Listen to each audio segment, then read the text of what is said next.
Bonjour, je suis Pascal Piquet, coach de vie, coach de réussite. Je vous entraîne au succès.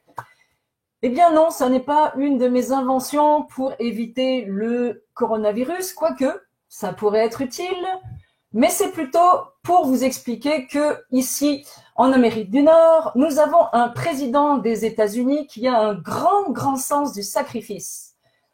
Oui, Trump, pour ne pas le citer, a décidé de sacrifier ses aînés au bénéfice de l'économie.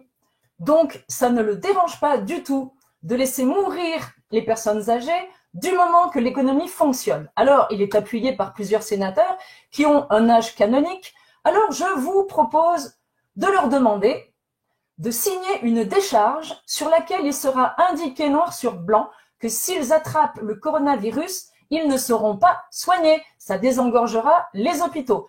Qu'en dites-vous? Et puis, puisqu'il en est ainsi aussi, eh bien, on va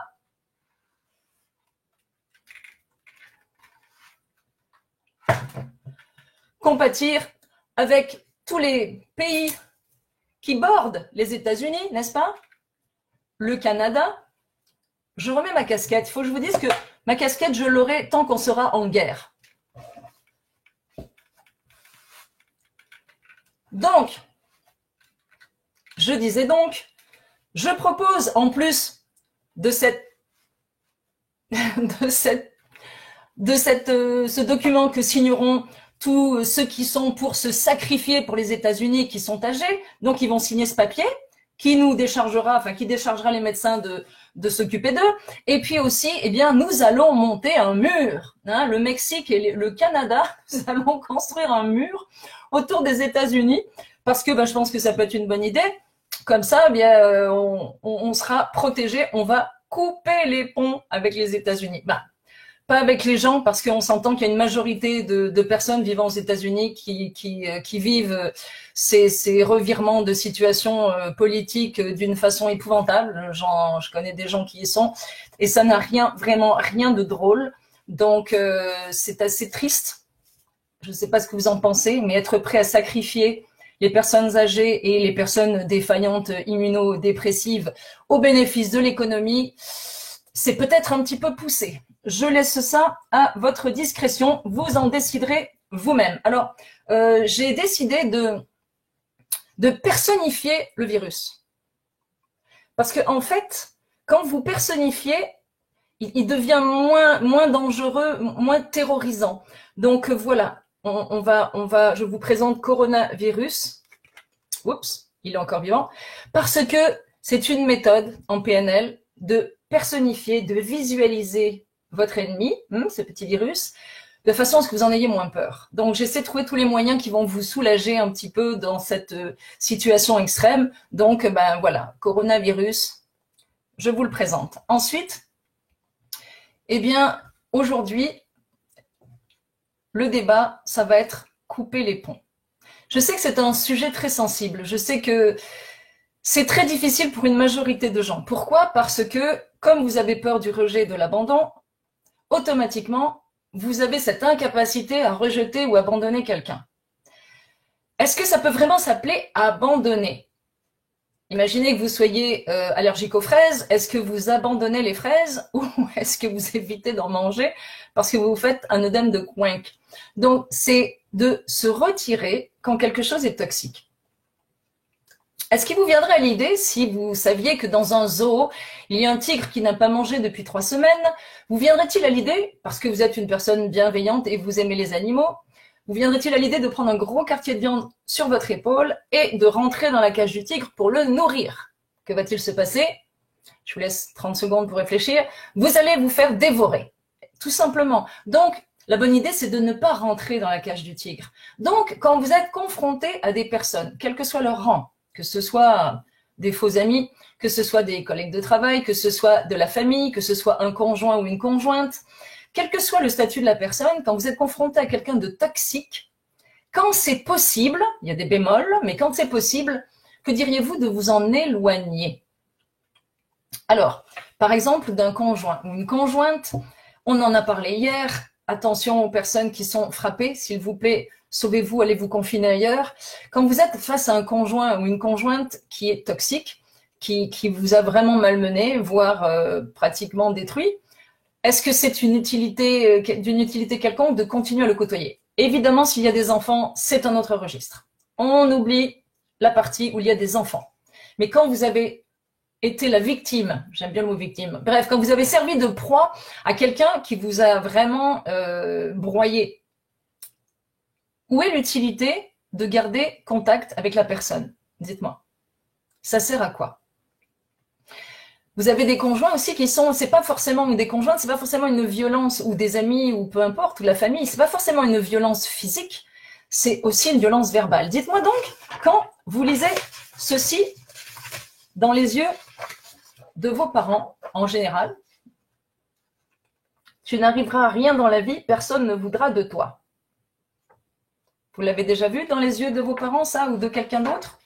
Ou quand vous lisez imbécile dans les yeux de vos parents ou d'autres personnes. Ou bon à rien. On s'entend que ce ne sont pas des parents qui essaient de vous valoriser.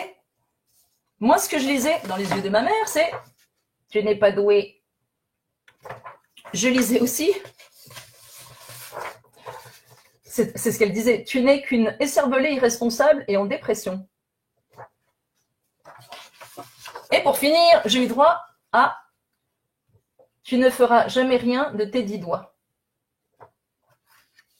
Ben, vous savez quoi? Je fais quelque chose de mes 10 doigts. Je tape sur un clavier pour écrire des livres. Lorsque vous voyez ce genre de message dans les yeux d'une personne qui est en face de vous et que vous côtoyez très souvent, est-ce que c'est utile? Quand j'ai demandé à ma mère d'arrêter toute relation en 2007, c'était avant Noël, et je lui ai dit, quand tu viens, je fais de l'anxiété. Je buvais aussi pour la supporter, pour l'endurer. Et elle m'a dit, si je ne viens pas à Noël, c'est moi qui vais faire de l'anxiété. Je dis, oui, je comprends, mais pourquoi est-ce que ce serait à moi de faire de l'anxiété? Elle m'a répondu, parce que je suis ta mère. Et là, franchement, je me suis vue avec Darth Vader qui disait, en coupant son fils en rondelles, tu es mon fils. Eh bien, j'ai cru voir la même chose avec ma mère. Je suis ta mère. Donc, j'ai droit de vie et de mort sur toi. Bien non, pas du tout. Les parents ont des devoirs envers les enfants. Et les enfants ont des droits. Donc, un parent qui est défaillant parce que l'enfant intérieur est toujours présent chez lui et qu'il va maltraiter son enfant parce qu'il ne sait pas aimer. Alors, souvenez-vous, si vos parents ne vous ont pas aimé, c'est pas parce que vous n'êtes pas aimable. C'est parce qu'ils ne savent pas aimer. Tout simplement. On ne leur a pas enseigné. Donc, nous faisons partie de la génération fracture parce que nous avons donné à nos enfants ce que nous n'avons pas reçu. Nos parents n'ont pas pu donner à leurs enfants ce qu'ils n'ont pas reçu. Pourquoi? Parce que nous faisons partie, j'ai la soixantaine et 10 ans de plus, nous faisons partie de ce que j'appelle la génération fracture. C'est-à-dire que c'est cette génération qui, grâce aux moyens de communication, la télé, la radio, les journaux, et puis maintenant bien d'autres moyens, on a compris que ce qu'avaient fait nos parents n'était pas adéquat. Donc, du coup, on a fait l'inverse. Eh bien, moi, je me suis mise, dès que j'ai eu un bébé, à lui dire je t'aime, à être très affectueuse avec elle, à l'encourager, à la complimenter, à être très présente, à l'entourer d'amour, parce que je lui ai donné, comme vous certainement, tout ce que je n'avais pas reçu. Donc, par rapport à des parents défaillants, est-ce qu'on peut couper les ponts? Alors, on voit avec un conjoint ou une conjointe, si vraiment ça a mal tourné, que la personne a broyé toutes vos valeurs, si cette personne n'a pas été capable d'être votre partenaire de vie, pensez-vous qu'elle sera capable d'être votre partenaire en tant qu'ami? Il faut fonctionner sur le même système de valeurs. L'amitié, c'est l'amour sans le sexe. Donc, si la personne vous a malmené, a piétiné toutes vos valeurs, vous a piétiné aussi au passage, est-ce qu'il est utile de la garder dans votre vie? Vous ferez ce que vous voulez. Moi, je vous pose juste la question. Donc, quand une personne vous a broyé comme un conjoint, une conjointe, vous en ferez ce que vous voudrez. Mais en tout cas, sachez que si la personne n'a pas été capable de respecter vos valeurs en tant que conjoint ou conjointe, ça va pas être facile de les respecter au niveau de l'amitié. Il peut y avoir des exemples. Quand une personne trompe, par exemple, c'est sûr que quand vous serez amis, elle vous trompera plus. Mais ça dépend dans quelles conditions elle vous a trompé. Ça peut être assez rude que vous n'ayez pas vraiment envie de garder contact. Donc, en tout cas, c'est peut-être pas utile de garder contact avec des gens toxiques. Dans la famille, les parents surtout, la Bible nous enseigne « tu aimeras tes parents ». Oui, ok. Mais moi, je vous dirais, on ne peut aimer que des personnes aimables. Si la personne n'est pas aimable, vous conviendrez que ça a des relents de masochisme. Aimer une personne qui n'est pas aimable, il faut quand même le faire. Je ne sais pas comment c'est possible. Personnellement, je n'en suis pas capable. Si les personnes sont aimables, tout va bien, mais une personne qui ne l'est pas, je me demande comment on peut faire avec. Ça, on rebondit sur mes mathématiques, parce que ma mère me dit que je n'étais pas douée en mathématiques non plus, parce que t'es pas douée, ça je l'ai entendu.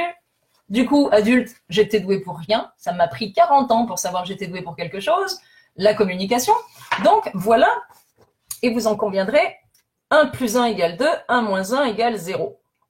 Est-ce que quelqu'un peut me dire le contraire? Donc, quand vous formez 1 plus 1 avec une personne égale 2, c'est parfait. Quand c'est 1 moins 1, c'est là que ça se corse. Alors, les parents, c'est difficile à laisser tomber parce que ils vous ont dit que de toute façon, vous leur deviez la vie, hein, et que vous leur devez tout finalement, et que vous serez leur bâton de vieillesse, et que il faudra vous occuper d'eux même s'ils sont méchants, toxiques, épouvantables, et c'est ce que vous faites.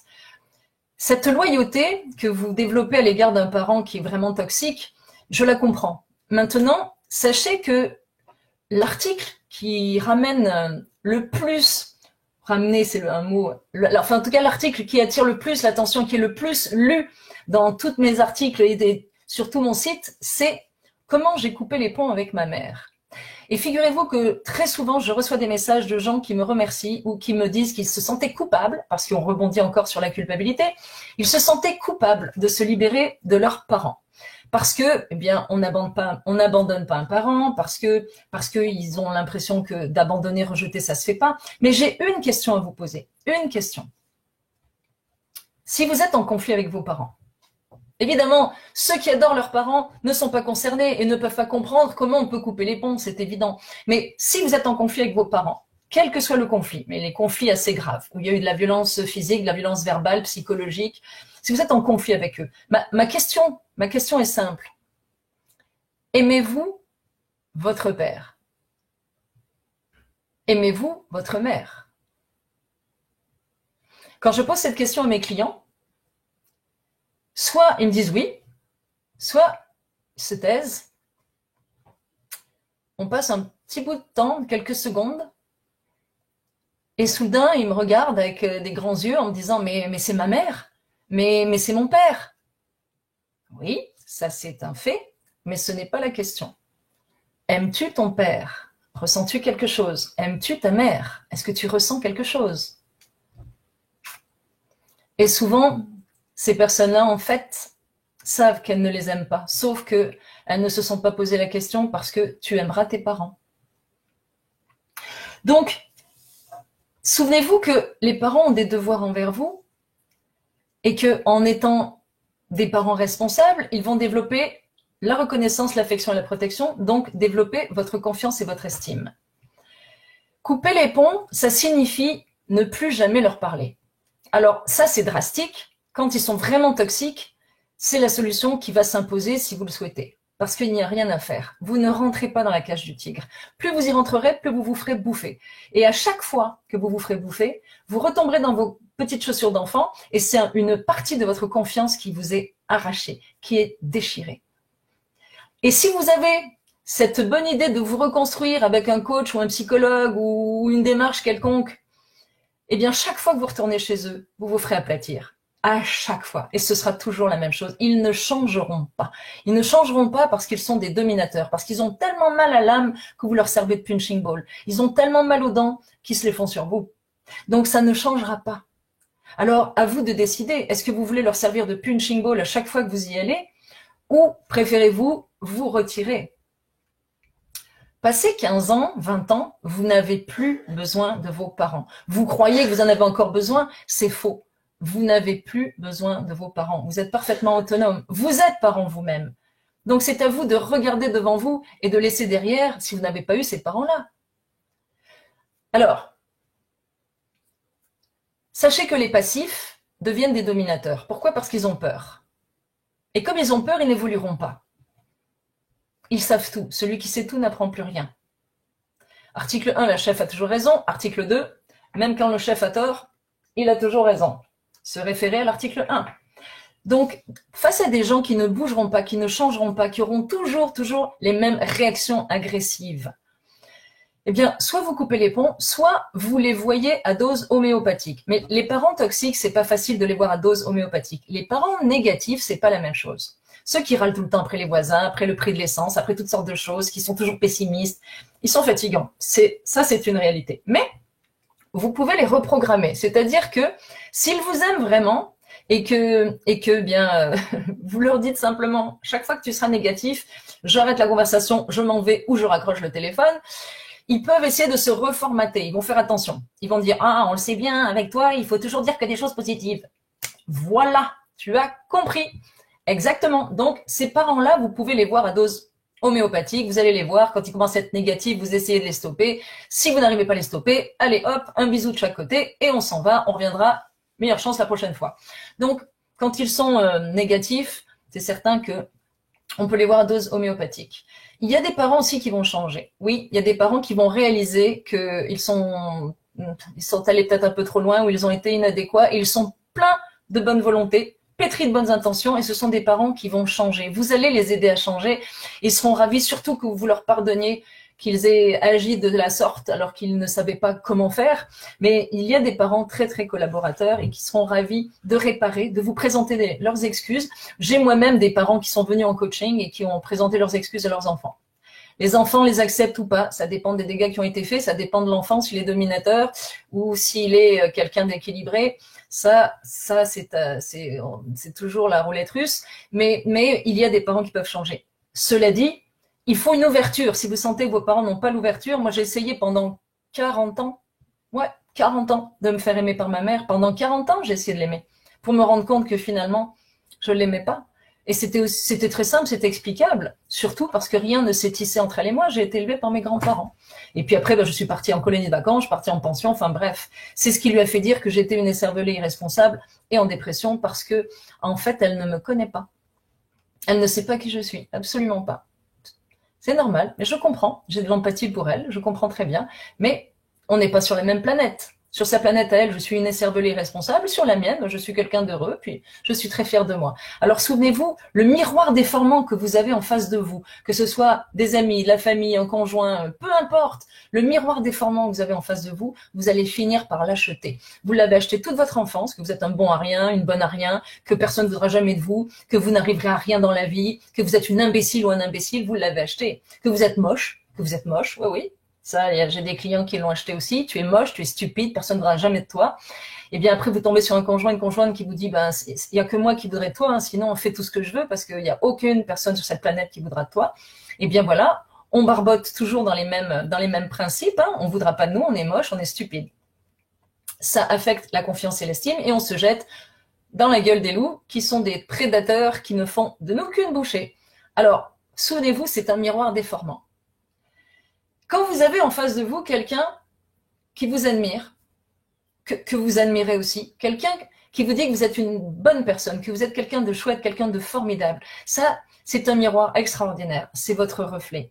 Et ça, c'est important. Si je vous enferme dans une maison où il n'y a que des miroirs sur lesquels vous faites 130, 135 kilos ou je sais pas, 135 livres, 125 livres de plus, pour parler en québécois, eh bien, à force de voir votre reflet dans des miroirs déformants, vous allez finir par croire que vous êtes déformé. C'est la raison pour laquelle le message que vous envoie une personne que vous côtoyez est très, très important. Si c'est un message négatif, eh bien, ça va affecter votre confiance et votre estime, surtout si c'est répétitif. Vous savez, comme je vous le disais hier, j'ai eu des bagarres avec les conjoints que j'ai eus, on se mettait des poings dans la figure, des coups de poing dans la figure. Mais vous savez quoi? Un coup de poing, on l'oublie. Un mot, une phrase qui saigne et qui est cinglante, elle reste dans la mémoire et on l'entend. On entend la cassette. Il y a des mots plus cinglants que des coups. Donc, déjà, faites attention à ce que vous dites. Souvenez-vous que la non-violence, c'est de ne prononcer que des paroles utiles. Je sais, moi, des fois, je m'échappe aussi, là, j'essaye, mais la non-violence, c'est de ne prononcer que des paroles utiles. Donc, souvenez-vous de ça.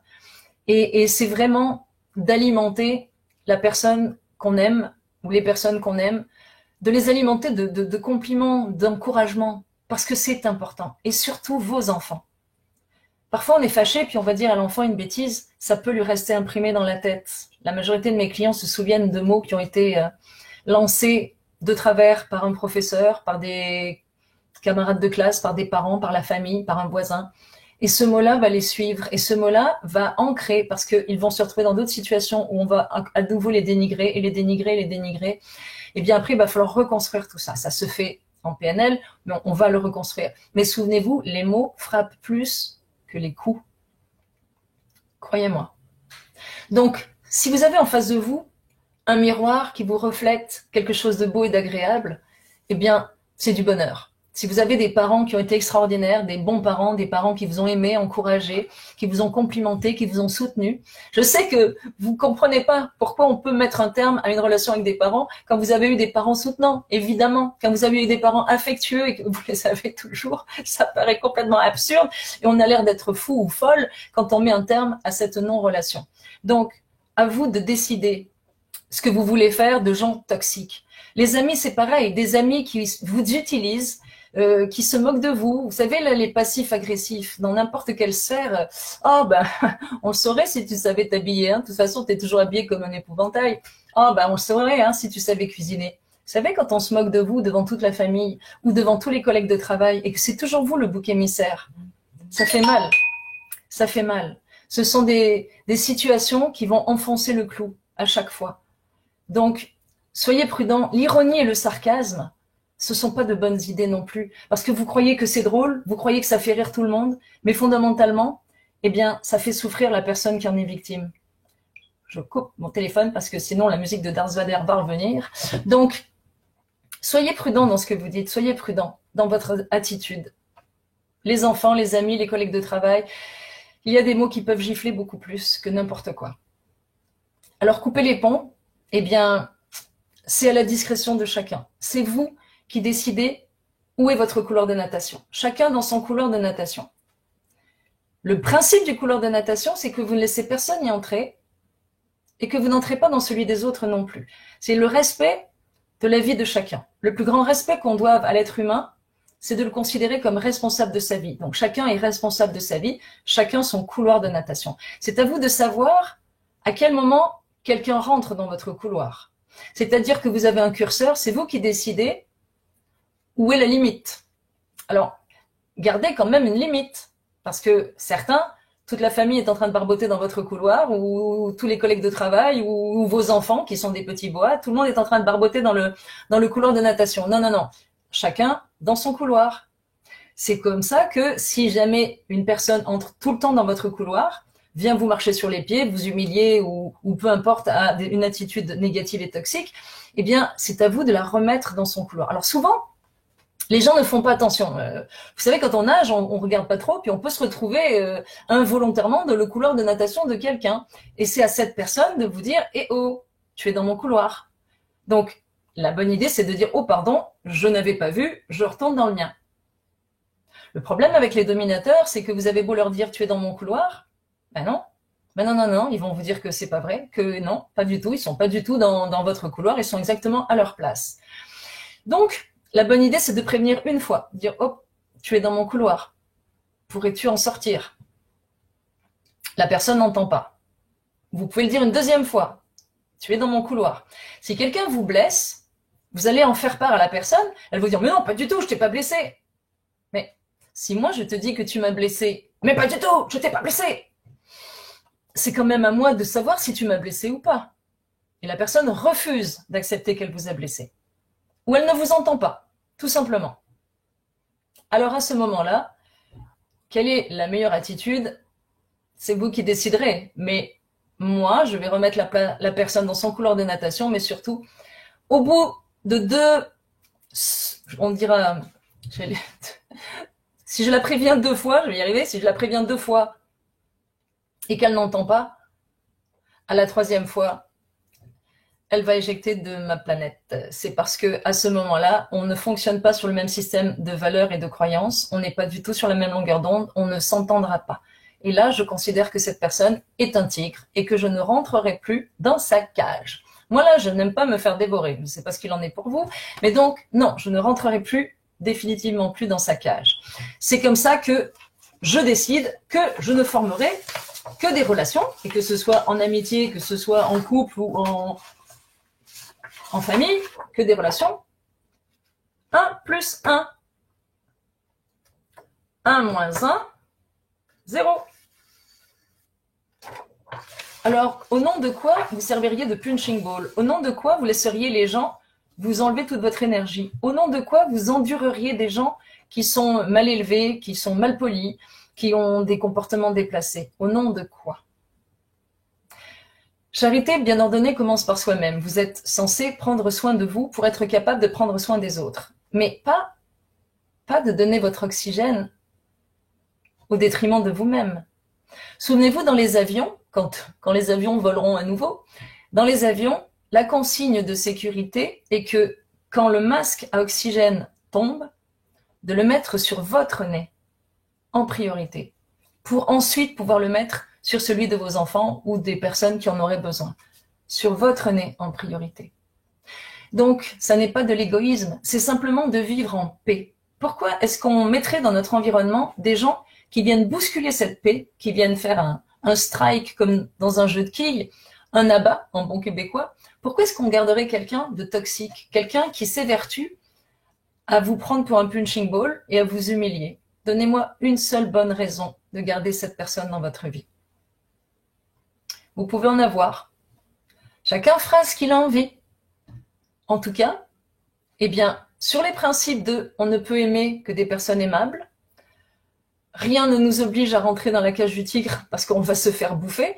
Vous avouerez quand même que ça a des relents de masochisme, d'aller tout le temps se faire écrabouiller par la même personne, dans les mêmes conditions, dans les mêmes situations. À un moment donné, il faut peut-être allumer.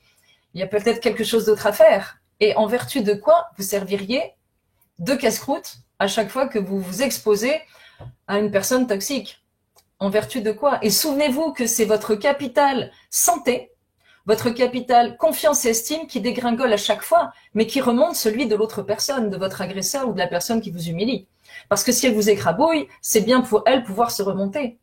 Donc, en vertu de quoi vous serviriez de nourriture à quelqu'un qui vous écrase? Alors que c'est tellement plus facile d'avoir des relations où c'est un échange. On a une relation gagnant-gagnante dans toutes les sphères de notre vie. C'est un échange. C'est de l'amitié ou de l'amour qu'on va justement échanger. En tout cas, du respect. Alors, toute personne qui vous manque de respect, eh bien, à partir d'aujourd'hui, si vous avez envie de vous en débarrasser, vous savez quoi faire. Je mettrai tout à l'heure une chronique pour reprendre ce sujet. Et d'ici là, eh bien, aujourd'hui, c'est vendredi. Je vous donne une information. Préparez-vous lundi à pouvoir télécharger le syndrome de Tarzan gratuitement en numérique. Ce sera le cadeau de mon webmaster Marc Lachapelle et moi. Donc lundi, après la vidéo, vous pourrez télécharger gratuitement le syndrome de Tarzan. Et d'ici là, eh bien, j'espère que vous pourrez vous passer de moi pendant 2 jours. Je vous souhaite un bon, peut-on encore dire week-end? Je vous souhaite 2 bons jours. Et puis, continuons, fermons la porte au virus. Il ne passera pas par nous. Tenez bon les amis, si vous avez des questions en privé ou sur la page, allez-y. Et puis, on va y arriver. À bientôt.